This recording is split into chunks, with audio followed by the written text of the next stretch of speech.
Hello, ladies and gentlemen. Welcome to a special edition of Extra Time TV. Today, Inter Milan took on Juventus in a game that was highly entertaining. But the talking point is there was a call. There were several penalty calls in this game, but there was one that was definitely controversial. A lot of people are speaking about it.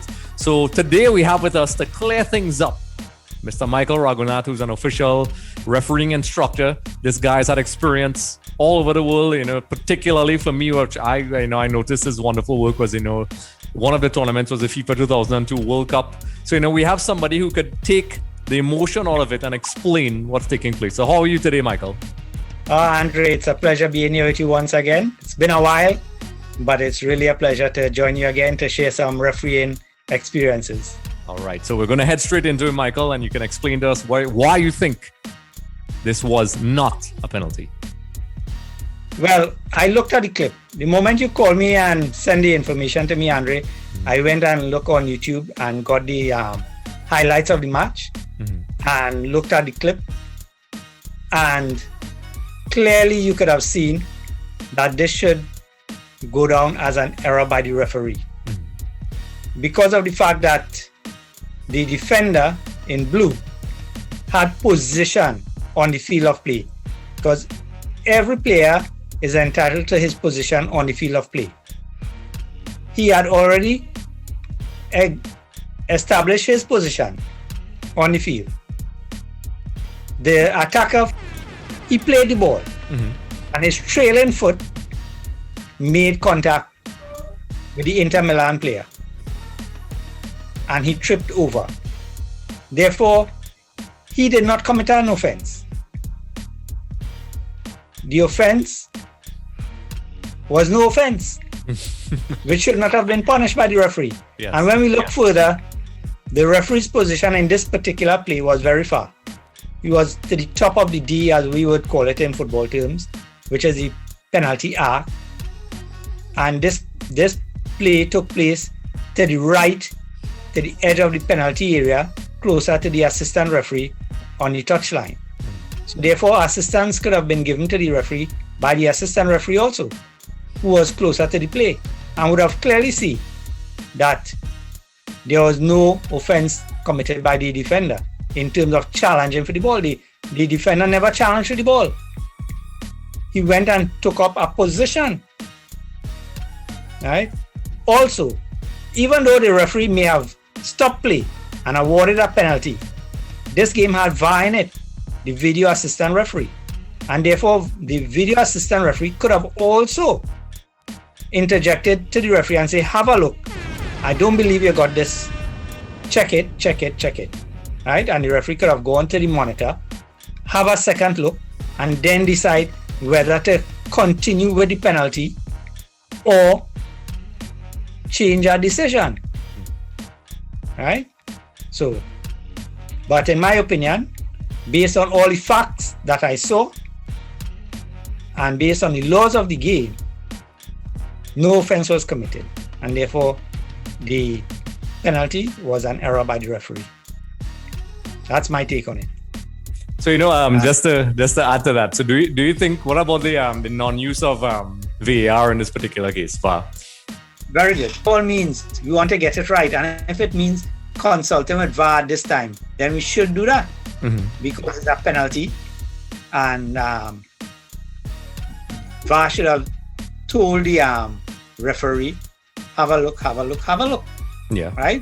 Because VAR should have realized that, or even the assistant referee. Yeah.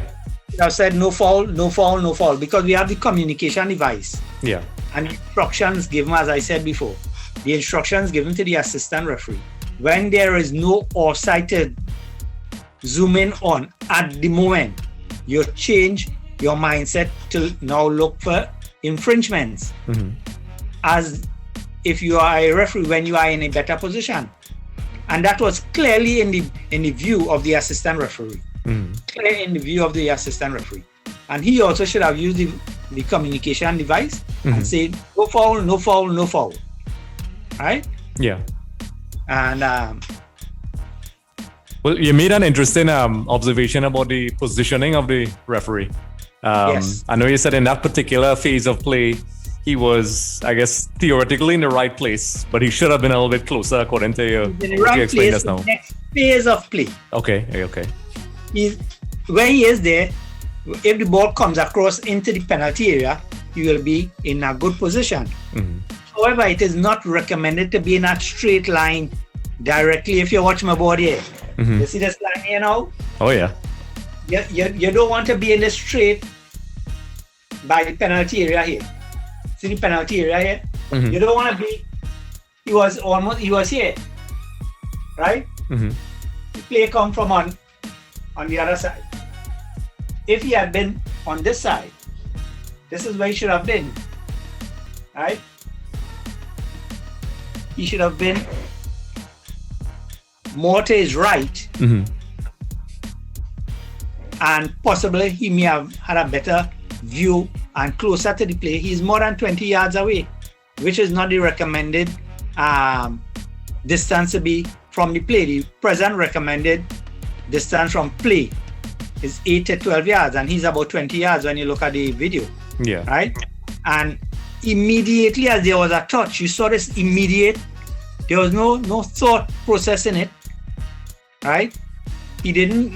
You also have where the assistant referee and the referee reflections, where the referee would look across to see if his assistant referee, and in my days when I was the assistant referee, we didn't have communication device and all these different things. Mm-hmm. We'd have been shaking our heads. Yes. Yeah. No. Right? To give that assistant to the referee. Yes? Yeah. But they have communication device. And I'm surprised that the assistant referee would not have been much stronger to say, no foul, no foul, no foul. Right? Because now he has been from being an assistant referee looking for offside in that particular play. But there's no offside now to look at. Mm-hmm. Right?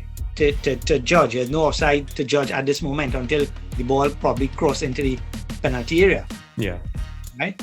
So, and even VAR could have stepped in also and say, referee, have a look, go and take a look at the screen. Yeah? Before that penalty kick was taken. So, just to summarize, because you broke it down brilliantly for us. This is why we have him, folks. Mr. Ragoonath has a lot of experience and also is a proper instructor, referee and instructor. Referee instructor. All right, referee and instructor. So make sure we get it right, folks. So, he's had experience at the 2002 World Cup as well as many other events. But, just before we, let's go back to the actual thing. So to summarize, in addition to the penalty kick, the final call being wrong, the refereeing positioning was not where he should have been. Not the best. It was not the best for that play. Okay. And then the second thing. Okay. And then the second thing you pointed out was that the lack of consultation with VAR was also another thing. Before you even read VAR, the assistant referee. Okay, yes, sorry. The assistant referee who was actually closer to the play, because the distance from that area here, the area from the penalty area to the touchline, is just about 10 to 12 yards, depending on how big the field they are using. Yeah. And if they play on international field, so usually this is about 12 yards from here to there. Right? The referee, who is way away from it, here, and play is taking place down on the side, is almost 22 yards away from the play that took place. Right? So the person who is in the best position was the assistant referee at that moment in time. And clearly he would have seen the non-playing foot, which is the left foot of the attacker, initiating contact on the defender and trips over it. So it's the attacker trips over the defender's leg, and it is not the defender tripping the attacker. Because as I said before, both player is entitled to their position on the field. The defender had his position. So, just obviously this is a decision that has caused a lot of divisive opinions, but the majority of people, including yourself, seem to think it's a undisputed wrong call. Even in our polls here, 85% of our voters Agreed. So apparently there's some people, but this is, obviously, if you're a fan of the team, the Of course, if emotional you're a aspect. fan, and that's why you need to have persons who are neutral Mm-hmm. in how they look at the clips to give you a correct judgment. And of course, they must also know the laws of the game that governs those type of things. So the contact was initiated by the attacker. The defender had clear position on the field at the moment. There was no second movement of the leg of the defender. His leg was planted in the first place. At the moment the attacker played the ball, his leg was planted. The left leg of the attacker came and made contact with the defender's leg, and he trips over. Okay, so there's foul by the defender. So there you have it, folks. It's clearly undisputed by someone who's qualified in this, because as you rightfully said, Michael, a lot of people could make emotional responses, because people know I'm also a fan of Inter Milan. So that's why it's good to have, Michael here, folks, on all, Ask the Ref, because of, the COVID-19 restrictions, we have to resort to technology, but we're making it work, folks. Michael is giving us his proper quality instructions and knowledge of this particular scenario. And what we'll do is, we'll continue as we've always done, whenever there's something that we need clearing up and we want impartial, somebody who doesn't have any biasness. We have someone. I have no team. My team is a refereeing team, and sometimes you have to go against the referees, but that's how it is. Good. And it's spoken like a true instructor.